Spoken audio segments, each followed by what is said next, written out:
Hello students, how are you? I hope you will be fine. So students, in today's session, we will discuss unit number 13, hydrocarbons. And in this unit, now, in today's session, we will discuss alkynes part 2. In alkynes part 1, in my previous video, you have seen that the methods of preparation of alkynes, nomenclature, isomerism, okay, so many things we have studied. In today's session, in part 2, we'll discuss about physical and chemical properties of alkynes. So let's start. What we'll do now? In today's session, we'll discuss physical properties and chemical reactions or chemical properties. So let's start. First is physical properties. First three members, these are gases. First three members means alkynes, that these are ethynes, propyne and butane. These are gases. The next 8 are liquids.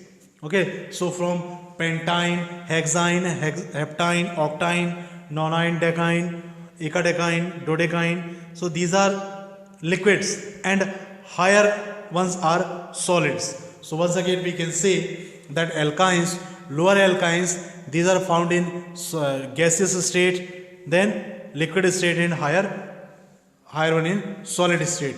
Why? So the reason is due to increase in size, van der Waals force, it increases. Okay, that's why they convert into solid states. All alkynes are colorless. Ethine has characteristic odor.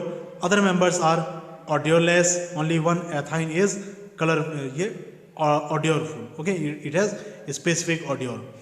Alkynes are weakly polar in nature. They are lighter than water and immiscible with water, but soluble in organic solvent like ether, carbon tetrachloride and benzene. Okay, so alkynes are we can say alkynes are almost non-polar. Okay, but it's not 100%. Alkynes, they are soluble in organic solvent. Their melting point, boiling point and density increases with increase in molar mass. So as we go down in a group means higher alkynes, so their melting point and boiling point, it continuously increases. Okay, these are physical properties. Now we will see chemical reactions or chemical properties. So in chemical reactions, first we will see acidic character of alkyne. Acidic character of alkyne, it means you see alkane and alkene, these are almost covalent. They are 100% covalent. Alkyne, it is also covalent, but it has acidic character also. So why this acidic character is? So the reason is, before starting it, see, sodium metal and sodamide are strong base. They react with ethine to form sodium acetylide with the liberation of hydrogen gas. First, see this reaction. The reaction is HC triple bond HC means CH triple bond CH plus Na. It is reacting with sodium to form salt and hydrogen gas. So now the question is, we have studied in class 10 that acid react with metal to form salt and hydrogen gas. What is the reaction? Acid reacts with metal to form salt and hydrogen gas. In this reaction, see, very simple. What is the statement? Acid plus sodium or metal, they form salt and hydrogen gas. So now Na is same, H2 is same, this is also salt. So what is this one? Ethine is acid. What is acid? Ethine is acid. So now we have to find the reason why this ethine is acid. So the reason is, you see, why this is acidic. So the reason is hydrogen atoms in ethine are attached to the sp hybridized carbon atom we have seen in the previous video in the structure of alkyne. So the carbon atom which has triple bond, okay, the carbon atom which is bonded with triple bond, so it is sp hybridized. So the carbon atom, it is sp hybridized, and hydrogen atoms, these are bonded with this sp hybridized carbon atoms. Due to the maximum percentage of s character, maximum percentage of s character means what? In hybridization we have studied s character and p character. S character and p character, nothing else, very simple. If the hybridization is sp, then contribution of s, it is 50%, contribution of p, it is 50%, so total is 100%. If the hybridization is sp2, then contribution of s, it will be 33%, and contribution of p, it will be 66%. In case sp3, contribution of s, it will be 25%, and contribution of p, it will be 75%. So in which case s carbon atom is it has maximum s character. This is alkane, alkene, alkyne. So in case of alkyne, s character is 50%. Got it? So due to maximum percentage of s character, the sp hybridized orbital of carbon atom in ethyne molecule have highest electronegativity. Now what is the effect of s character? If s character is greater, it means electronegativity is stronger. Okay, so due to carbon atom, this carbon atom has tendency, means it is electronegative, and the tendency of electronegativity, it means carbon atom will attract the electron from CH bond. So ethyne molecule have highest electronegativity, hence these attract the shared electron pair of CH bond. मतलब क्या है, तो पहले देखो ये समझ लो आप कि एल्काइन में क्या होगा, कार्बन sp हाइब्रिडाइज्ड है, पहला पॉइंट समझ लेना है. दूसरा पॉइंट s कैरेक्टर कितना होगा, 50%, और s कैरेक्टर का मतलब ये है कि कार्बन जो है वो उसमें इलेक्ट्रॉन गेन करने की या इलेक्ट्रॉन अट्रैक्ट करने की पावर ज़्यादा होगी. तो कार्बन sp हाइब्रिडाइज्ड है, मतलब इसमें इलेक्ट्रॉन गेन करने की पावर ज़्यादा है. तो ये जो हमारे पास C सिंगल बॉन्ड H है, इसमें कार्बन क्या करेगा, इलेक्ट्रॉन को अपनी तरफ अट्रैक्ट करेगा. तो कार्बन इलेक्ट्रॉन गेन करेगा तो हाइड्रोजन क्या बनाएगा, प्लस, और कार्बन क्या बनाएगा, माइनस. और यदि हाइड्रोजन प्लस बनाता है तो इसका मतलब H प्लस कौन बनाता है, H प्लस वो बनाएगा जो कि एसिड होगा. तो इसका मतलब ये एल्काइन क्या होगा, ये एसिडिक कैरेक्टर दिखाएगा. तो ये एसिडिक कैरेक्टर दिखाने का रीज़न क्या है, ये रीज़न है sp कैरेक्टर. s कैरेक्टर 50% है, इसलिए ये क्या है, एसिड. और एविडेंस कहाँ से मिलेगा, तो ये रिएक्शन है इसका evidence. In ethyne hydrogen atoms can be liberated as protons more easily than ethene और इथाइन. तो इथीन और इथाइन में कंपेयर करें तो हाइड्रोजन एटम एल्काइन से हम इजीली निकाल सकते हैं. तो इस पॉइंट को हमने देख लिया कि एल्काइन से हम इजीली निकाल सकते हैं. अब इसी के कुछ रिएक्शंस हम देख लेते हैं. ठीक है, यह है मोनोसोडियम इथेनाइड. तो ये हो गया हमारे पास एसिडिक कैरेक्टर. सेकेंड देखना है हमको एडिशन ऑफ डाइहाइड्रोजन. तो addition of dihydrogen and addition of halogen, ये दो चीज़ समझ लेना है. पहले हम देखते हैं एडिशन ऑफ डाइहाइड्रोजन. सबसे पहले क्या करेंगे, CH triple bond CH plus H2, इन दोनों में क्या हो जाएगा, देखो पैटर्न वही जो हमने एल्कीन में समझा था कि जहाँ कहीं भी मल्टीपल बॉन्ड होगा और उसमें यदि आप H2 या Cl2 को ऐड करते हैं तो क्या करना होगा, डबल बॉन्ड में से एक बॉन्ड को ब्रेक करना है, एक एक वैलेंसी फ्री हो जाएगी, वहाँ हाइड्रोजन ऐड कर देना है. तो सेम केस यही एल्काइन में होगा. एल्काइन में कैसे होगा, पर थोड़ा सा डिफरेंट देखना, HC और यहाँ पर ट्रिपल बॉन्ड C और यहाँ पर H. पहले क्या करेंगे, पहले हम एक बॉन्ड को ब्रेक करेंगे. इस एक बॉन्ड को ब्रेक करने से कार्बन की एक एक वैलेंसी फ्री हो जाएगी, यहाँ पर एक एक हाइड्रोजन आएगा, ये क्या बनाएगा, एल्कीन. फिर इसके बाद हाइड्रोजन ऐड करेंगे तो एक बॉन्ड को और ब्रेक कर देना है, फिर क्या होगा, एक एक हाइड्रोजन हम और ऐड कर देंगे तो क्या बन जाएगा, एल्केन. तो हम एल्काइन से पहले क्या बना रहे हैं, एल्कीन, और एल्कीन से फिर क्या बना रहे हैं हम, एल्केन. तो ये है addition of dihydrogen. Addition of halogen में क्या होगा, तो सेम पैटर्न है, H की जगह क्या करना है हमको, X लिखना है, तो ये कंपाउंड बनेगा। फिर इसके बाद एक और X2 ऐड करेंगे तो डाई हेलो कंपाउंड बन जाएगा। ये है एडिशन ऑफ रिएक्शन। अब इस एडिशन ऑफ हेलोजन, इसका इंपॉर्टेंस क्या है? इंपॉर्टेंस ये है कि यदि हेलोजन में जो X लिख रहे हैं हम, इस X की जगह Br यूज़ करते हैं, हम ब्रोमीन को यूज़ करते हैं। मतलब रिएक्शन कौन सी यूज़ कर रहे हैं हम रिएक्शन यूज़ कर रहे हैं HC triple bond CH plus Br2। तो जब ब्रोमीन को ऐड करेंगे तो हमारे पास कंपाउंड क्या बनेगा, Br2 CH double bond CH single bond CH Br। ठीक है, ये कंपाउंड हमारे पास बनेगा। तो यहाँ देखना, ये जो ब्रोमीन है, इस ब्रोमीन का कलर कैसा होता है? ब्रोमीन का कलर होता है reddish brown, reddish orange colour. तो जब ब्रोमीन की रिएक्शन हम इस एल्काइन से कराएंगे तो ये रेडिश ऑरेंज कलर क्या होगा, डिसअपियर हो जाएगा।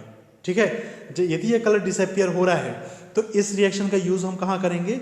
इस रिएक्शन का यूज करेंगे हम टू डिटेक्ट द अनसैचुरेशन के लिए। अनसैचुरेशन से मतलब क्या है? अनसैचुरेशन मतलब उसमें ट्रिपल बॉन्ड है या नहीं, इसका हमें आइडेंटिफाई करना है। तो फॉर एग्जांपल मैंने आपको एक सैंपल दिया एल्केन का और एक सैंपल दिया एल्काइन का। आपको नहीं मालूम मैंने कौन सा सैंपल दिया है। ठीक है, तो अब आपको चेक करना है कि ये एल्केन है या एल्कीन है या एल्काइन है। तो हम क्या करेंगे, सैंपल लेंगे, सैंपल में ब्रोमीन गैस पास करेंगे। ठीक है, यदि ब्रोमीन का कलर, ब्रोमीन को किस में डिसॉल्व करना है, कार्बन टेट्राक्लोराइड में, तो कार्बन टेट्राक्लोराइड में डिसॉल्व करके उसमें हम सैंपल को मिला देंगे। यदि इस ब्रोमीन का कलर रेडिश ऑरेंज से चेंज हो जाता है, ठीक है, तो इसका मतलब ये क्या है, एल्काइन है। और यदि कलर चेंज नहीं होता है, इसका मतलब ये क्या है, एल्केन है। तो हम एल्केन, एल्कीन, एल्काइन तीनों को चेक कर सकते हैं। ठीक है, तो अब तक हमने क्या क्या देख लिया? यदि आपने KMnO4 मिलाया है, KMnO4 का कलर चेंज हो गया तो वो एल्कीन है। यदि ब्रोमीन मिलाया है, ब्रोमीन का कलर चेंज हो गया तो वो क्या है, एल्काइन है। और यदि ना KMnO4 का कलर चेंज हो रहा है और ना ही ब्रोमीन का कलर चेंज हो रहा है, तो इसका मतलब वो क्या है, एल्केन है। तो इस तरीके से हम सैचुरेशन और अनसैचुरेशन दोनों को चेक कर सकते हैं। तो इस रिएक्शन का ये इंपॉर्टेंस है। ठीक है, फिर इसके बाद देखते हैं हम next chemical reaction, electrophilic addition और addition of hydrogen halide. So hydrogen halide में क्या होगा, हमको यहाँ पर फिर से यूज करना होगा मार्कोव-निकोव प्रिंसिपल। ठीक है, क्या यूज करना होगा, मार्कोव-निकोव principal. Two molecules of hydrogen halide add to alkyne to form JAM dihalide। JAM मतलब क्या, डाइहेलाइड मतलब दो हेलोजन। सपोज दो ब्रोमीन लिया हमने या दो क्लोरीन, जो भी आप लेना चाहें। तो सपोज हमने दो हेलोजन लिया है, तो दोनों हेलोजन कौन से कार्बन से बॉन्डेड होंगे, तो दोनों हेलोजन सेम कार्बन से बॉन्डेड होंगे। मतलब पहला हेलोजन जिस कार्बन से बॉन्डेड है उसी कार्बन से दूसरा हेलोजन बॉन्डेड होगा। तो ये रिएक्शन होती है। अब इस रिएक्शन की मैकेनिज्म समझना है। ठीक है, मैकेनिज्म क्या होगा, ये पहले हमने देखा HC triple bond C CH3, इसमें HX को ऐड करना है। तो पहले हम क्या ऐड करेंगे इसमें, पहले हम इसमें ऐड करेंगे मार्कोव-निकोव प्रिंसिपल। और मार्कोव-निकोव प्रिंसिपल के अकॉर्डिंग स्टेटमेंट क्या है, ये हमने एल्कीन की केमिकल प्रॉपर्टीज में देख लिया है।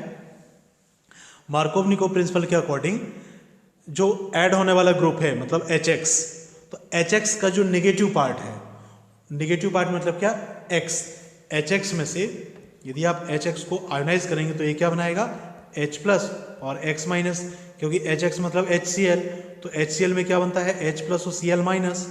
तो यदि HX को आपने आयोनाइज किया तो इसमें जो नेगेटिव पार्ट है, ये नेगेटिव पार्ट कौन से कार्बन से बॉन्ड बनाएगा, तो उस कार्बन से बॉन्ड बनाएगा, पहले तो देखना है जिसमें ट्रिपल बॉन्ड हो। तो ये दो कार्बन है हमारे पास ऑप्शन में, इन दोनों कार्बन में से किस कार्बन के साथ ये X माइनस ऐड करे होगा, तो ये उस कार्बन से ऐड होगा जिसमें सबसे कम हाइड्रोजन होंगी। तो इस कार्बन में तो एक भी हाइड्रोजन नहीं है, मतलब सबसे कम हाइड्रोजन इसी कार्बन में है। तो X किस में ऐड होगा, इस कार्बन के साथ, और H किस में ऐड होगा, इस कार्बन के साथ। तो जो नेगेटिव पार्ट है वो कम हाइड्रोजन वाले के साथ ऐड होगा और जो पॉजिटिव पार्ट है वो ज़्यादा हाइड्रोजन वाले के साथ ऐड होगा। तो इसका प्रोडक्ट क्या बनेगा, पहले स्टेप में हमको प्रोडक्ट मिलेगा ये CH2 डबल बॉन्ड C। देखो हमने ट्रिपल बॉन्ड में से एक बॉन्ड को ब्रेक कर दिया, उसकी जगह क्या ऐड कर दिया, X। फिर इसमें HX एक और मॉलिक्यूल ऐड करेंगे, तो इस मॉलिक्यूल को ऐड करने से क्या होगा, अब इस बॉन्ड को हम ब्रेक करेंगे, एक कार्बन की वैलेंसी फ्री हो जाएगी। अब फिर से देखना HX में से नेगेटिव पार्ट कौन, X, तो ये नेगेटिव पार्ट किसके साथ ऐड होगा, उस कार्बन के साथ जिसमें हाइड्रोजन कम है, तो फिर से इसी कार्बन में हाइड्रोजन कम है, तो ये X इसी में ऐड होगा। तो ये देखिए अगली रिएक्शन CH2C, इस कार्बन से एक X तो बॉन्डेड था, एक X और इसी कार्बन से होगा। तो ये जो कंपाउंड है जिसमें दोनों हैलोजन सेम कार्बन से बॉन्डेड है, उसको हम कहते हैं जेमिनल डाइहेलाइड या जेम डाइहेलाइड। Got it. तो ये हो गया addition of hydrogen halide. Markovnikov principle यहां पर भी काम कर रहे हैं। नेक्स्ट केमिकल प्रॉपर्टी, इसमें हम ऐड करेंगे वाटर। तो वाटर को कैसे हम ऐड कर सकते हैं, फिर से 1 molecule of water adds to alkyne on warming with mercuric sulphate and dilute sulphuric acid to form carbonyl compound. अब देखना इस रिएक्शन को समझना, ये हो गया एल्काइन, इसके साथ हमने वाटर ऐड किया, किसके प्रेजेंस में, मर्क्यूरिक सल्फेट मतलब HgSO4 and dilute sulphuric acid to form carbonyl compound. Carbonyl compound मतलब क्या, जिसमें कार्बन के साथ डबल बॉन्ड होगा। तो कार्बन के साथ डबल बॉन्ड होगा, ये कैसे पॉसिबल है, इस चीज को समझ लेना है, ठीक है। तो कार्बन के साथ डबल बॉन्ड कैसे पॉसिबल होगा, वेरी सिंपल वे, ये बन गया देखो कंपाउंड। अब इस कंपाउंड में हमको समझना क्या है, पहले बनेगा क्या, पहले बनेगा prop 1 इन टू ऑल। देखो फिर से वही मार्कोनी को प्रिंसिपल अप्लाई कर रहे हैं हम। H2O में नेगेटिव पार्ट कौन सा है, OH, और H क्या है, पॉजिटिव पार्ट। तो नेगेटिव पार्ट किससे ऐड होगा, जिसमें सबसे कम हाइड्रोजन है, तो ये देखो OH किससे ऐड हो गया, कार्बन के साथ। और इस ट्रिपल बॉन्ड में से एक बॉन्ड ब्रेक हो जाएगा, तो ये कार्बन की वैलेंसी होगी, इसके साथ एक हाइड्रोजन ऐड होगा, ये बनाएगा CH2। तो ये बन गया prop 1 en two ol. Okay, फिर इसकी आगे रिएक्शन कराएंगे, आइसोमेराइजेशन होगा इसमें। आइसोमेराइजेशन मतलब क्या, इसमें हमने फिर से वो जो इन ऑल टॉटोमेरिज में देखा था ना, तो यहां पर क्या होगा, टॉटोमेरिज होगा। कौन सा आइसोमर बनेगा, टॉटोमर्स मिलेंगे। कैसे, ये जो हाइड्रोजन है, ये हाइड्रोजन कहां चला जाएगा, इस कार्बन के पास चला जाएगा। कैसे होगा, तो ये देखो ये स्ट्रक्चर, मैं इस स्ट्रक्चर इस टाइप से बना रहा हूं, CH3C, यहां पर है CH2 डबल बॉन्ड, और यहां पर है OH। इसी को थोड़ा सा मैंने रोटेट कर दिया, ठीक है। ये हाइड्रोजन कहां चला जाएगा, इस हाइड्रोजन के पास। तो पहले इस बॉन्ड को ब्रेक करना होगा, इस बॉन्ड को ब्रेक कर दो। ये हाइड्रोजन कहां आ गया, ये हाइड्रोजन आ गया इस हाइड्रोजन के पास। तो 2 हाइड्रोजन थे, अब कितने हो गए, 3 हाइड्रोजन। अब एक कार्बन का एक, देखो कार्बन का भी एक वैलेंसी खाली हो रहा है, ऑक्सीजन की भी एक वैलेंसी खाली हो रही है, तो ये यहाँ आ गया। तो यहाँ पर क्या बन गया, ये बन गया कीटोन।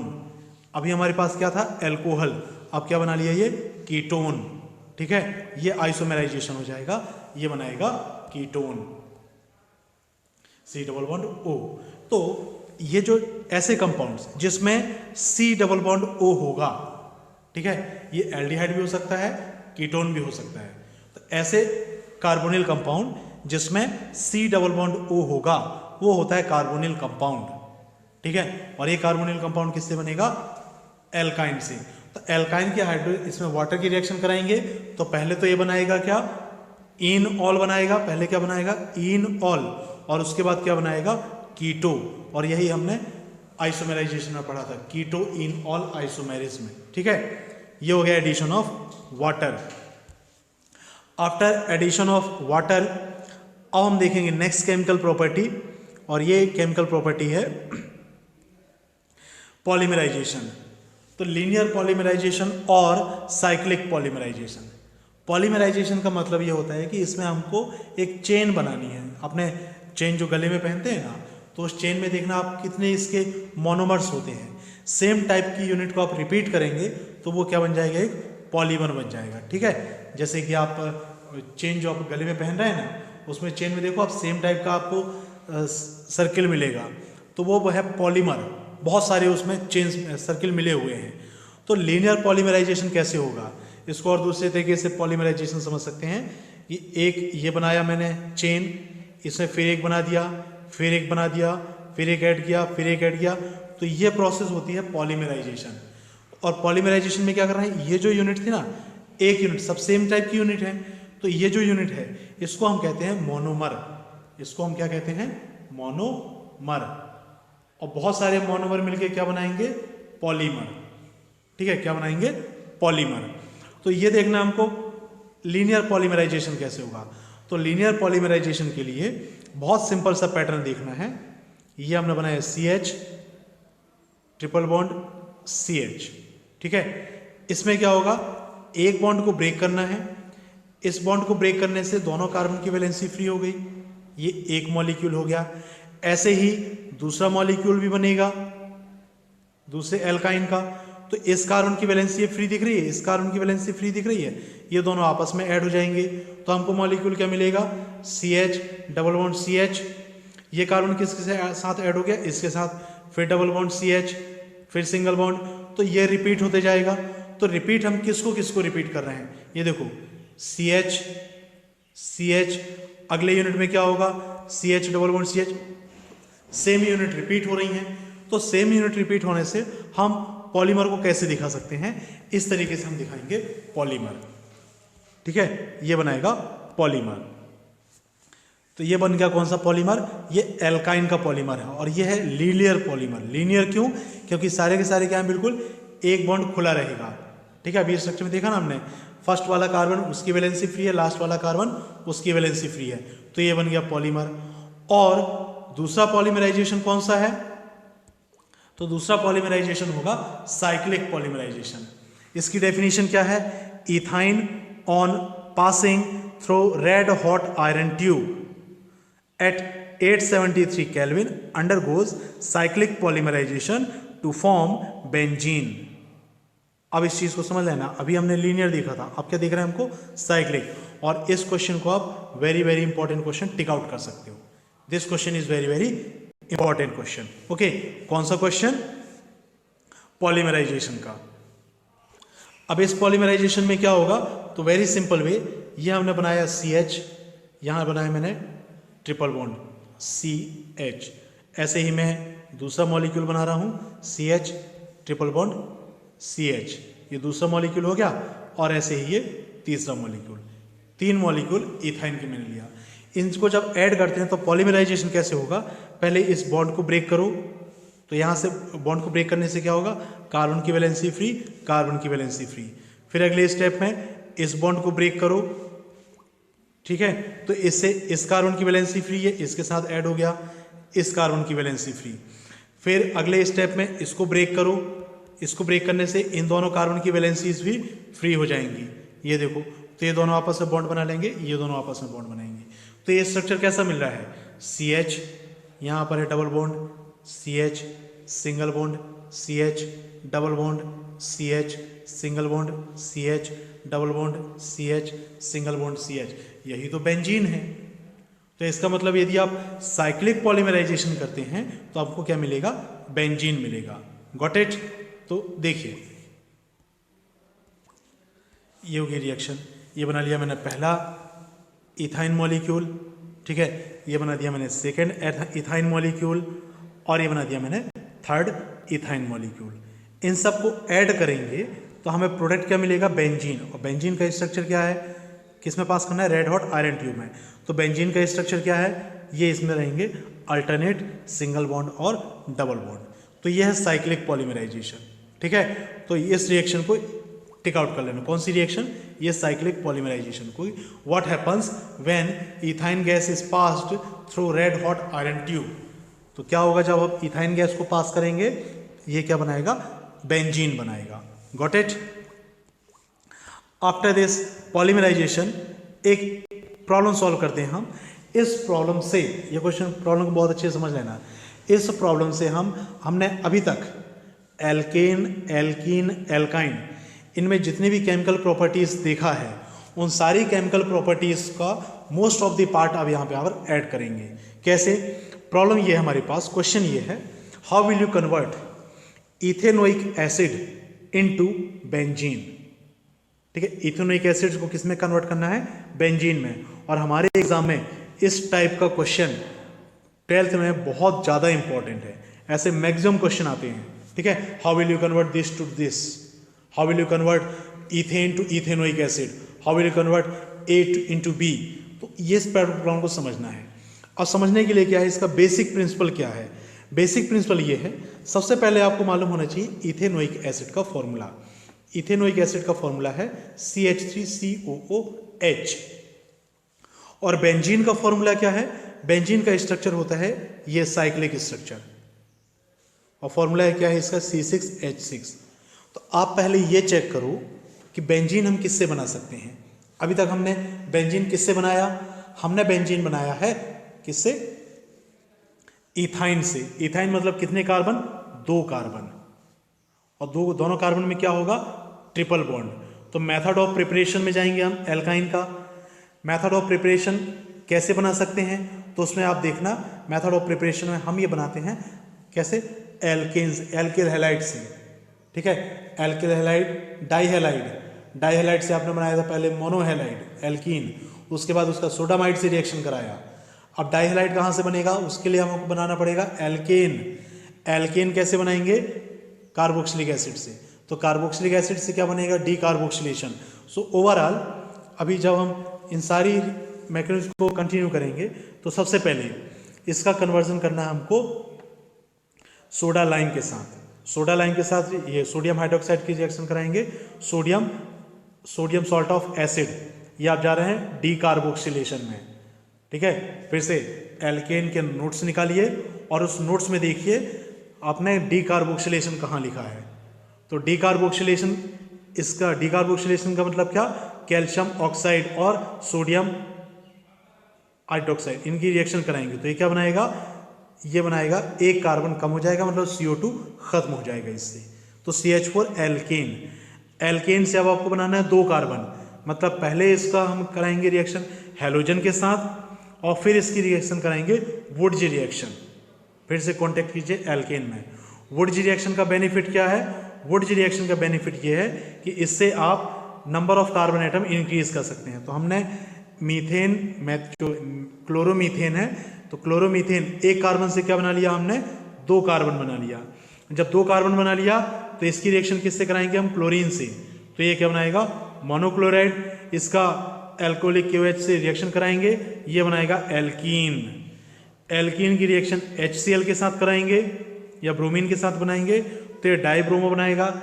इसकी रिएक्शन पहले फिर एल्कोहलिक KOH के साथ, तो ये बनाएगा एल्कीन ब्रोमाइड।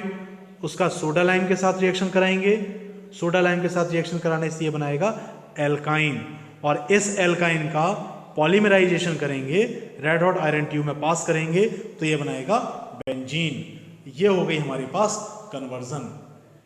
इस रिएक्शन में देखो क्या क्या हमने यूज किया। सबसे पहले यूज किया soda lime, decarboxylation alkane का पार्ट है। फिर एल्केन की केमिकल प्रॉपर्टी यूज किया, फिर एक केमिकल प्रॉपर्टी एल्केन, तो हमने फिर देख लिया मेथिल क्लोराइड, इसकी वुडजी रिएक्शन देख लिया हमने, ठीक है। एल्केन की मेथड ऑफ प्रिपरेशन इसमें देख लिया हमने क्या, वुडजी रिएक्शन। वुडजी रिएक्शन के बाद क्या देख लिया हमने, एल्केन, इसका फिर से हेलोजिनेशन, तो फिर से वही हेलोजिनेशन रिएक्शन आ गई।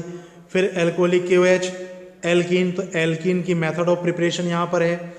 फिर एल्कीन का केमिकल प्रॉपर्टी है, फिर एल्कीन की केमिकल प्रॉपर्टी, उसके बाद एल्कीन का मेथड ऑफ प्रिपरेशन, ठीक है। ये एल्काइन का मेथड ऑफ प्रिपरेशन और एल्काइन का केमिकल प्रॉपर्टी। तो यहाँ पर हमने क्या क्या देख लिया, method of preparation of alkane, alkene की chemical property, method of preparation of alkene, alkene की chemical property, method of preparation of alkyne, alkyne की केमिकल प्रॉपर्टी। तो इसका मतलब ये है कि जब आपको सारी केमिकल प्रॉपर्टीज क्लियर हो जाएंगी तब आपका लॉजिक काम करेगा, अदरवाइज आप कन्वर्जन नहीं कर पाएंगे। तो पहला काम यह है कि जितनी भी केमिकल प्रॉपर्टीज हैं उन सबको अच्छे से आप मेमोराइज कर लेंगे। ओके, सो ये हो गया problem. So that's all for today's session. Okay, if you have doubt you can contact me. Thank you.